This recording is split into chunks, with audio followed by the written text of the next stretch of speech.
Welcome back friends in polytechnic Pandit. तो dear friends, जैसा कि आप सभी को पता है कि हमारी जो सीरीज अभी है अपना पॉलिटेक्निक सिलेबस को लेकर है ना, तो वो कंटिन्यू है फ्रेंड्स। तो आज जो हमारा टॉपिक है, आज हम पढ़ेंगे कैंटिलीवर के बारे में। और इससे प्रीवियस लेक्चर जो भी आपके सिलेबस के अकॉर्डिंग है वो हमारे चैनल के प्लेलिस्ट में अपलोड है, तो जाकर के आप उसे देखें। और आज के जो कंटेंट है कैंटिलीवर, उसको समझने के लिए बहुत जरूरी है कि प्रीवियस जो भी कंटेंट है उसको आप समझे, है ना, पूरे सिलेबस को। तो फ्रेंड्स चलिए शुरू करते हैं। ओके, आज हम पढ़ेंगे कैंटिलीवर के बारे में। तो जानते हैं कैंटिलीवर होता क्या है।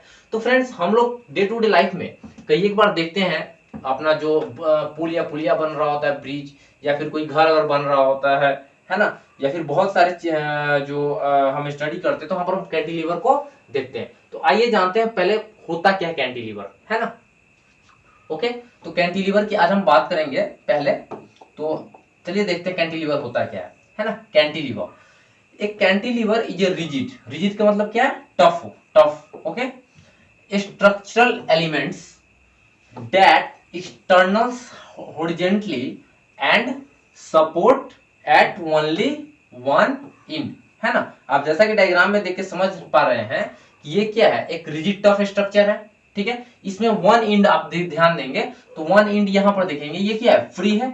दूसरा इंड क्या है, हमारा फिक्स है, राइट। और ये जो स्टैंडर्ड है हॉरिजॉन्टली, है ना, सभी को पता है कि जो एक्स एक्सिस हमारा होता है उसको क्या बोलते हैं हम लोग, हॉरिजॉन्टली बोलते हैं। जो वाई एक्सिस होता है उसको क्या बोलते हैं, वर्टिकली बोलते हैं। तो क्या बोल रहा है, हॉरिजॉन्टली एक्सटेंडेड है ना। वन एंड क्या है, फिक्स है, और दूसरा एंड क्या है, फ्री है ना। इसको क्या कहते हैं, कैंटिलीवर बीम। क्या बोलते हैं इसको, cantilever beam. Okay dear friends, तो जब भी हमारा जो कैंटिलीवर है वन एंड फिक्स है, दूसरा एंड जो फ्री एंड होता है वहां पे जब भी अगर हम कोई फोर्स अप्लाई करते हैं या फिर कोई वेट वहां पे डालते हैं, जिससे हमारा क्या होता है, कैंटिलीवर क्या होता है, अपने पोजीशन से, अपने मेन पोजीशन से क्या हो जाता है, डिफॉर्म हो जाता है ना, कर्व हो जाता है, मुड़ जाता है, ठीक है। और वो न्यू पोजीशन को एक्वायर कर लेता है। ओके, तो ध्यान देंगे जो हमारा एरोप्लेन होता है, एरोप्लेन का विंग्स देखेंगे, वो विंग्स भी ऐसा होता है। हमारा फैन जो होता है, फैन ब्लेड या फिर सम ब्रिजेज, ये सारे क्या है, एग्जांपल है कैंटिलीवर के। ओके, हमारा कैंटिलीवर जो होता है वो अपने क्रॉस सेक्शन, क्रॉस सेक्शन क्या होता है, ये जो रीजन है इसको बोलते हैं क्रॉस सेक्शन। उस क्रॉस सेक्शन के कंपैरिजन में बहुत अधिक क्या होता है, उसकी लेंथ बहुत अधिक होती है ना। और वो भाई बहुत क्या होता है, लाइट वेट होता है, बहुत मतलब कंपैरिजन करें अगर उस पर जो हम वेट डालते हैं, है ना, उसके कंपैरिजन में वो क्या होता है, उसकी वेट बहुत ही कम होती है, बहुत हल्की होती है। Okay, so vibration of cantilever, जो कि हमारा क्या है सिलेबस में जो हमारा दिया हुआ है, सिलेबस आप देखेंगे वाइब्रेशन ऑफ कैंटिलीवर। तो आइए देखते हैं। ए स्ट्रेट हॉरिजॉन्टल, हमने जैसे बताया हॉरिजॉन्टल एंड वर्टिकल, अभी हमने बात किया हॉरिजॉन्टल एंड वर्टिकल के बारे में।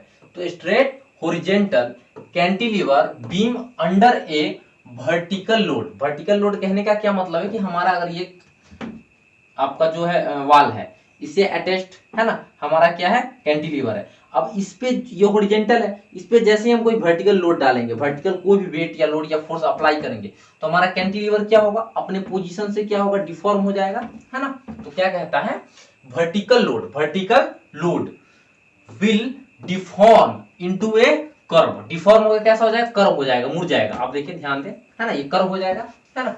व्हेन दिस फोर्स, जो फोर्स हम लगा रहे हैं, जो वेट हम लगा रहे हैं, फोर्स लगा रहे हैं, है ना, वेट भी हमारा क्या होता है, फोर्सेस भी होता है ना, आपको पता होगा, है ना। जो मास का यूनिट क्या होता है, केजी, और फोर्स का यूनिट क्या होता है, न्यूटन। तो न्यूटन किस चीज का यूनिट है, वेट का, है ना, फोर्स का। ओके, चलिए बात करते हैं। When this force is removed, जो फोर्स हमने इस पे डाला, जो वेट हमने इस पे डाला, अगर जैसे उसको हटाते हैं, the beam will return to its original shape। ये बीम जो है आपका जो कर्व है वो क्या होगा, अपने ओरिजिनल शेप की तरफ क्या होगा, रिटर्न होगा, राइट। However its inertia, अब जैसे ही ये रिटर्न होगा तो ऐसा तो नहीं है कि वो बेंट है तो रिटर्न होके आएगा और अपने मेन पोजीशन पे आके रुक जाएगा, नहीं। वो क्या होगा, यहाँ से अपवर्ड डायरेक्शन, ऊपर की तरफ क्या होगा, लिफ्ट अप होगा। क्यों, उस इनर्शिया के वजह से। ऐसा क्यों होगा, इनर्शिया के, आप सभी जानते होंगे कि कोई बॉडी जो जिस स्टेट में रहता है उस स्टेट को रिमेन करना, कंटिन्यू करना चाहता है, न्यूटन फर्स्ट लॉ आप सभी लोग जानते होंगे, है ना। It's inertia will keep the beam in motion, कहने का मतलब है कि इसकी वेलोसिटी क्या है, वेलोसिटी की वजह से वो क्या होता है, अपने जो मोशन में ही रहता है ना, लिफ्ट अप होगा। Okay, thus the beam will be vibrate. तो ये क्या होगा, अपने जो इसका पोजीशन है, इससे क्या होगा, यहाँ था कर्व से मीन पोजीशन अप फिर डाउन, है ना। तो ये कंटिन्यूसली क्या करेगा, एक ओसिलेटिंग करने लगेगा अपने मीन पोजीशन के अलोंग, क्या करेगा वो अप एंड डाउन ओसिलेट होने लगेगा। Will vibrate it's characteristic frequencies. कहने का क्या मतलब है कि इसकी जो फ्रीक्वेंसी होगी वो अपने फिक्स फ्रीक्वेंसी से क्या करने लगा, वाइब्रेट करने लगा। इसी को क्या बोलते हैं, वाइब्रेशन ऑफ कैंटिलीवर। क्या बोलते हैं इसको, वाइब्रेशन ऑफ कैंटिलीवर, है ना। आप ध्यान देंगे determination of its time period, क्या चीज डिटरमाइन करेंगे, टाइम पीरियड। किसका टाइम पीरियड है, कैंटिलीवर का। टाइम पीरियड क्या होता है, कई सारे बच्चों को कंफ्यूजन होता है कि भाई टाइम पीरियड ही क्या होता है। चलिए बात करते हैं। Time taken to complete a cycle, कहने का क्या मतलब है, ध्यान दीजिएगा।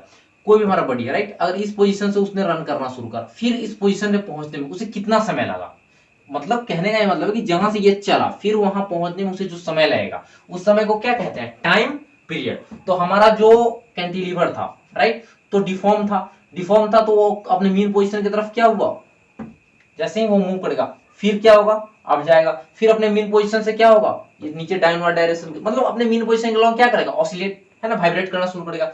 तो इसको जिस पोजीशन से इसने चलना शुरू किया था फिर वहां पहुंचने में कितना समय लगेगा, है ना, उसको बोलते हैं टाइम पीरियड। तो हमारा जो कैंटिलीवर का टाइम पीरियड हम कैसे निकालेंगे, टाइम पीरियड ऑफ कैंटिलीवर, है ना, T 2 pi under root P upon G. अच्छा, पाई का वैल्यू क्या होता है, 3.14, सभी को पता है ना। अच्छा, पी क्या है, हमारा डिप्रेशन ड्यू टू वेट और फोर्स। वेट और force they are same thing, है ना, इन फिजिक्स।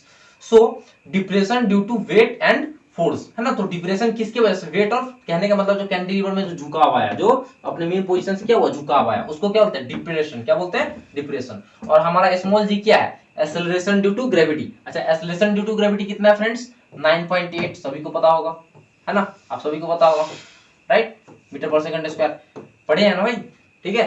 तो हमारा क्या होगा, ये एक्सेलरेशन ड्यू टू ग्रेविटी। चलिए आगे ध्यान देते हैं। सो ध्यान देंगे, इसे कहते हैं ट्यूनिंग